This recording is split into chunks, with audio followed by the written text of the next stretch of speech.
And this is a real thing. Leaner people have better nutrient partitioning. So you're eating food, as you get heavier and carrying more body fat around your body, your waistline and your metabolism is just like not quite working as well, and you know you could be leaner and healthier, you're getting less good nutrient partitioning. So to build muscle, you're feeding more calories, more quality food to help the body recover. But when you're overweight and you have some weight to lose, more of those calories may be ending up in fat cells. And there's not an exact science to this because it's very individual based on each person, but these are certainly strong trends and relationships that are supported in the research. All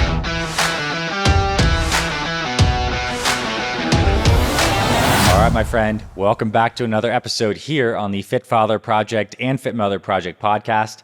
Again, my name is Dr. Anthony Balduzzi. I'm the founder and CEO here at the FFP and the FMP, and today's episode is all about muscle building. In particular, I want to discuss one specific idea, and that is the idea that it is best to get lean, reduce your weight, and reduce your body fat before building muscle. So basically, why it's best to start building muscle when you're already in a lean state. And I want to share some of my personal experience with this, as well as some of the research and scientific backing for this idea that it's easier to build muscle when you're in a lean state. But I want to first fall back on some of my personal experience. In my late teens and all throughout my 20s, I was obsessed with bodybuilding. I absolutely loved it. I was very inspired from a young age to build a big, strong body, so I took to weightlifting and trying to maximize my muscle building and became a competitive bodybuilder in my early 20s.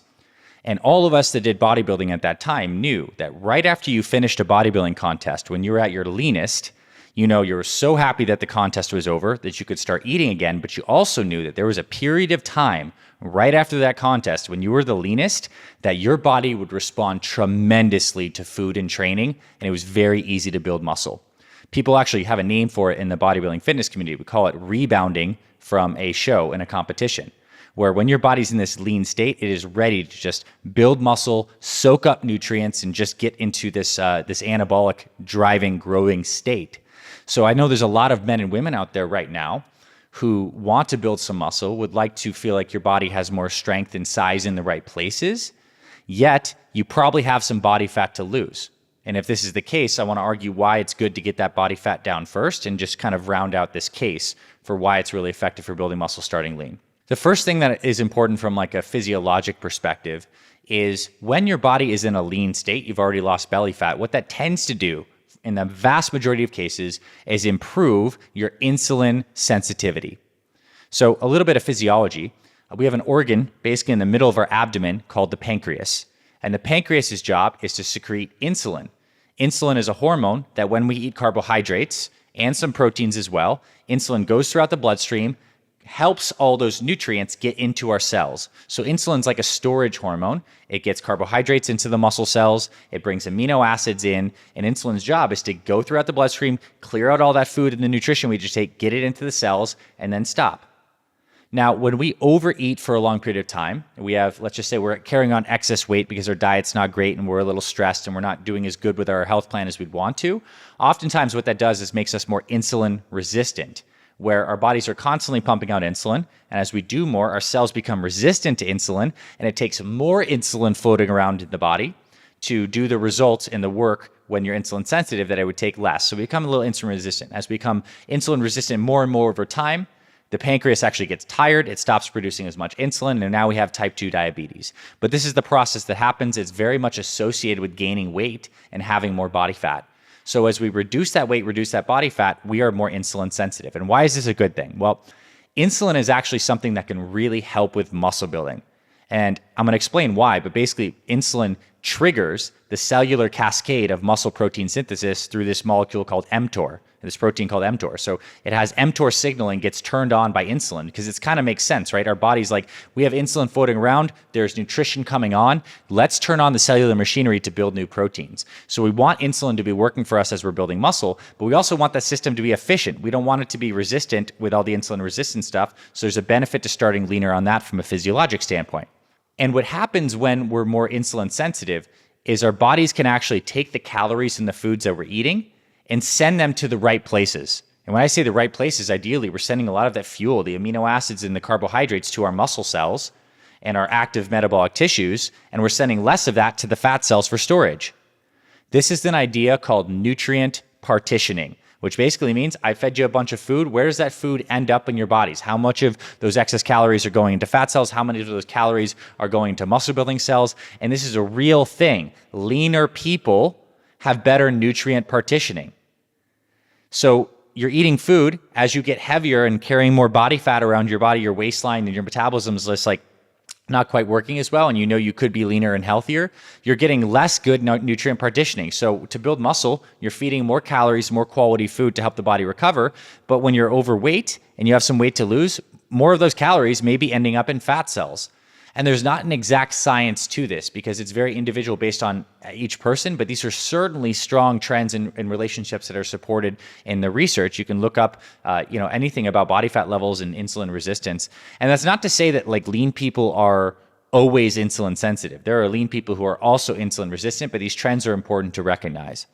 So again, we have a more favorable environment when you're starting off leaner to actually make better use of the calories you're putting in to fuel your training and nutrition to build the muscle, where more of those calories are ending up in the muscle cells to generate more tissue, less of them going into fat cells. So it's good because also when you're starting off on a leaner front and you do gain a little bit of weight and body fat in the process of building muscle, which oftentimes happens, you're gaining just a little bit from a lean standpoint versus adding more body fat onto a situation that already had too much body fat. So there's a visual benefit because as you see your body start to get bigger and expand and you're already leaner, you can see those changes happen a little more noticeably. And you can also really check to see when that body fat is getting out of a range where you're like, maybe I should scale things back. But if you're already starting heavier and having more weight, it's hard to know where that gauge is. I think there's another reason, and this is supported by the hormonal effects of body fat itself. And this is particularly relevant for men who want to build muscle. Fat cells have an enzyme called aromatase. And what aromatase's job is to take testosterone, this key hormone for men for both muscle building and fat loss, and convert it into estrogen.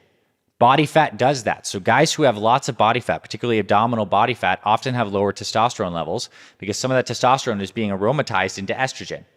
And then our brain is actually sensing these higher estrogen levels and has a negative feedback loop, which suppresses future testosterone production because estrogen is the body's way of saying we've already aromatized enough testosterone to estrogen. We don't need to make more test. And without getting into exactly how that feedback loop works, which is important to know, is body fat tends to decrease the hormonal environment that's beneficial for muscle building, which is having higher testosterone. So I think there is also probably a hormonal benefit to getting the body fat down. But I need you to know, when I'm talking about starting leaner, I'm not saying you need to start like shredded with abs. For men, it's probably best to start gaining muscle at like 15% body fat or less. And for women, maybe it's like 22 to 25% body fat or less. And these are like just guidelines. You may fit on either side of this equation, but if you have the intuitive sense right now that both you want to build muscle, but you know you have some weight to lose first, I recommend you lose the weight first. You're going to be leaner. Your body's going to respond a little better to the training. When you introduce the more food and more calories around the training that fuels that good muscle building, you're going to get that better nutrient partitioning. Your body's more insulin sensitive, and it's easier to track and see the visual changes that are happening in your body because you're starting from a leaner canvas as opposed to a heavier one. Just a lot of benefits of doing this way. And certainly if you've been on a very intense diet like a lot of bodybuilders do, then you get an added, rebound effect from this. Now, practically speaking, here's what I would do. Let's say I wanted to both lose some weight and build some muscle to really recomposition my body. I would go on a weight loss protocol for at least 4 weeks using something like our FitFather 30X program or our FitMother 30X program. It's like a 30-day focused fat loss. I would get that going. I would decrease the body fat by a couple percentages, lose some weight, see where I'm at there. Maybe at that point, I'm ready to transition into muscle building. I would take about a week of eating basically at like a normal maintenance level. So a little more food than I was perhaps eating when I was on the weight loss phase, but not so much more food. And then you get into your muscle building phase. So it's like 4 weeks of focused fat loss, a week of buffer to kind of just stabilize, and then you move into the structured muscle building phase, which again, the only thing in my opinion that really needs to change between your baseline nutrition plan and what you're eating when you're trying to build muscle is you just need to just give a little more quality calories. And the best time to give those quality calories are around training. So post-workout, you maybe add another 500 calories in there on top of what you might have been eating there. And that comes in the form of perhaps a really good post-workout shake. Maybe you eat a little more in your pre-workout meal if you have a pre-workout meal, but just anytime around the peri-workout nutrition is a time to just boost up the calories. And if you do that, it's oftentimes enough just to tip you into that anabolic muscle building range right there. So that's the idea. If you're a guy or a woman who wants to build muscle, lose the body fat first. And I think your body's going to thank you for it. Your results will thank you for it. And it's just a good little simple idea.